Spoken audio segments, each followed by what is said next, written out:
galiba artık isterdim kendimi kal. Yalanla yüz olamıyorum. Her insan bazen şaşar. Kendini sınırlarını aşar. Sen de söylersen söyle. Boş bardak bir gün taşar. Başka bir şehirde karşılaşırmışız. Yoksa ayrılalım belki selamlaşırız. Birimiz çiftse eğer, İşte o zaman konuşmadan uzaklaşırız. Başka bir şehirde karşılaşırmışız.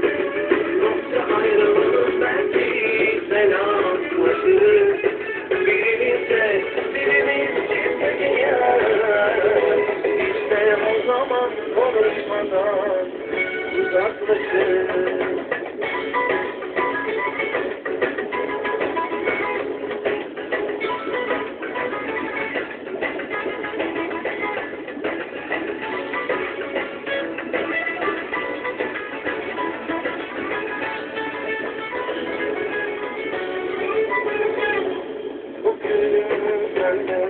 Konuşmak değil niyetim, galiba artık yapamıyorum.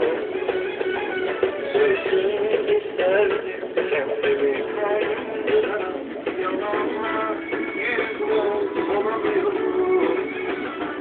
Her zaman bazen şaşırırım. Kendimi sınırlarına aşar.